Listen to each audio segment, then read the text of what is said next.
اور اللہ کے حبیب صلی اللہ علیہ وآلہ وسلم نے جو لوگ پڑوسیوں کے ساتھ اچھا سلوک نہیں کرتے ان کے لیے 3 مرتبہ قسم اٹھائی۔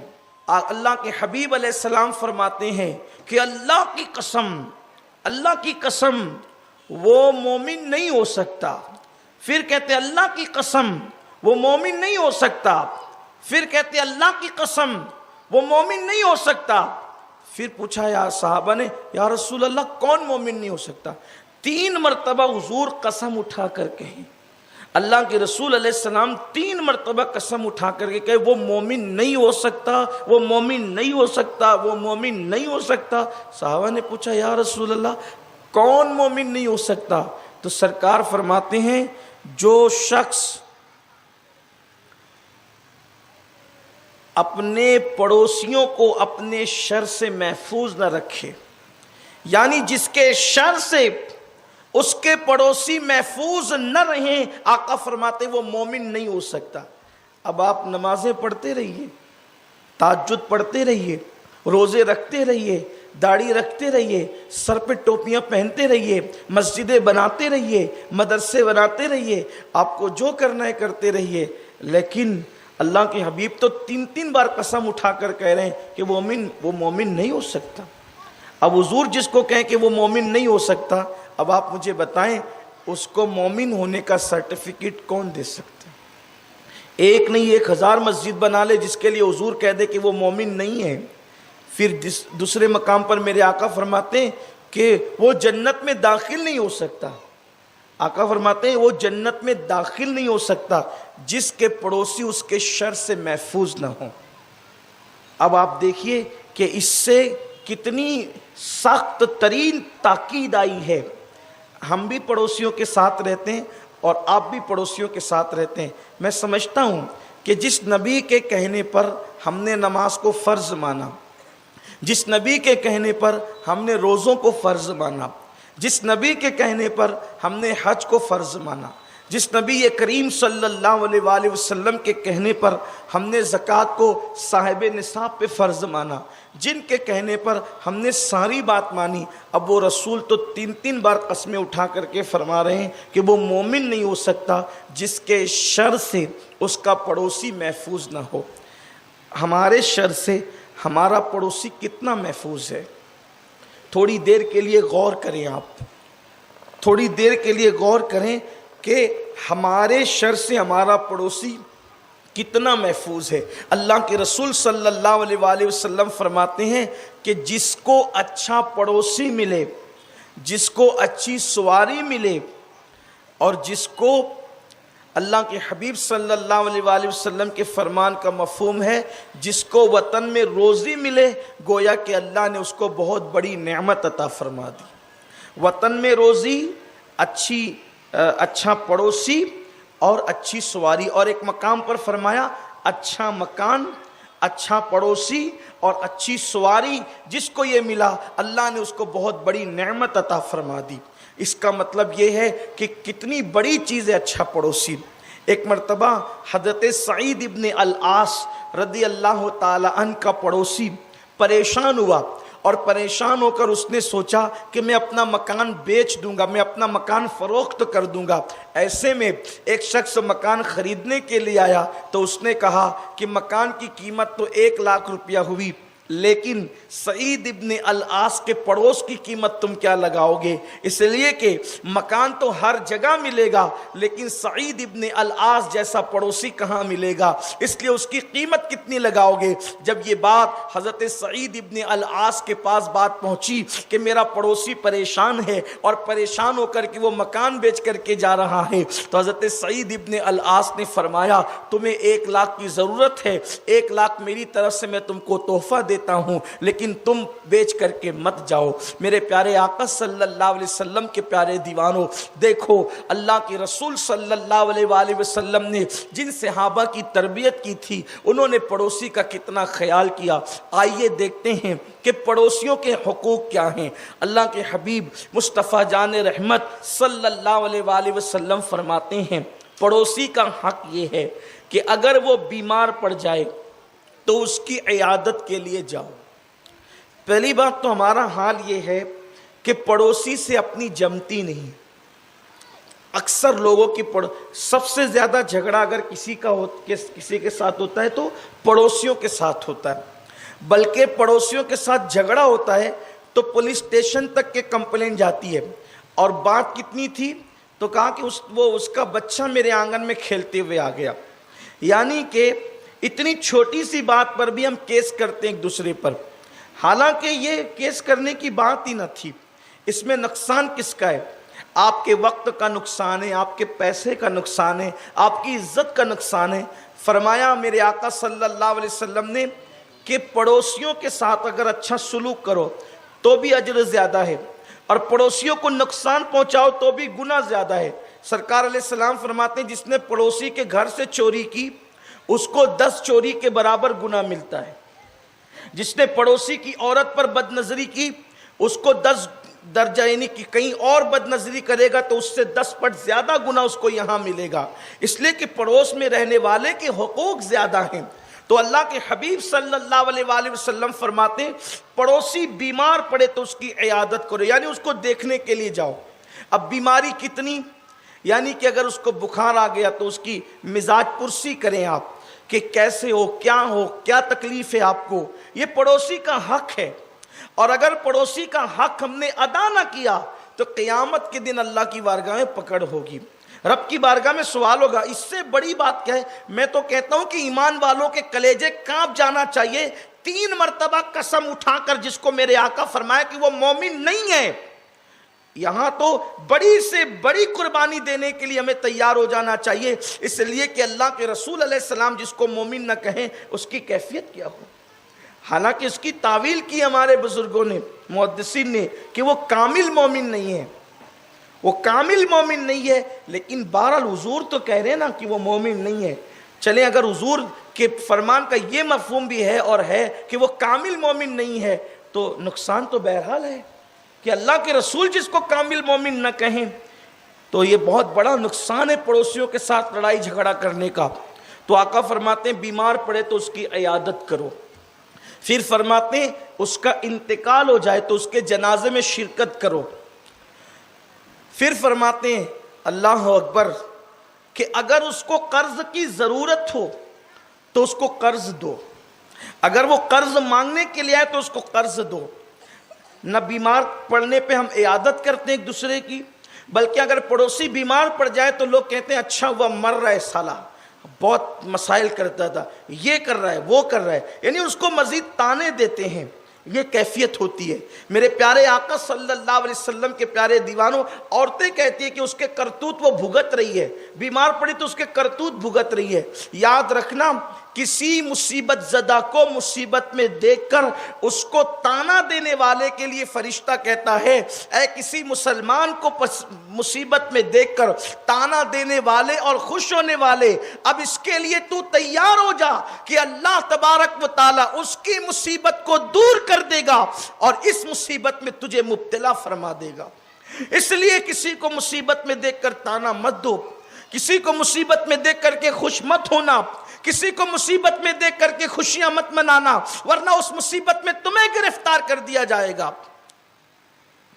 تو میرے پیارے آقا صلی اللہ علیہ وسلم کے پیارے دیوانوں, تو مصیبت میں جو بیمار پڑوسی کو دیکھ لے تو جاتے نہیں, اس کے بعد مر جائے تو جنازے میں شرکت نہیں کرتے.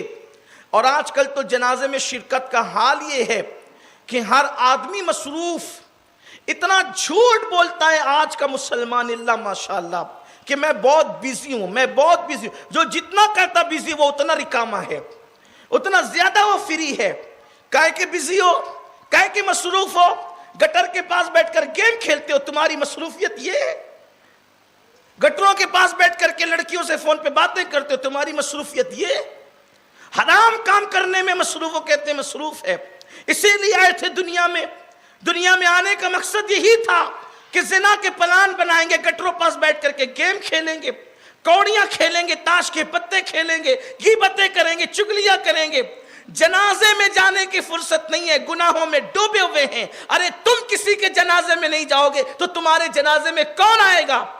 کہیں ایسا تو نہیں کہ آنے والا دور یہ ہو جائے کہ جنازوں کو قبرستان تک ایمبولینس میں پہنچایا جائے.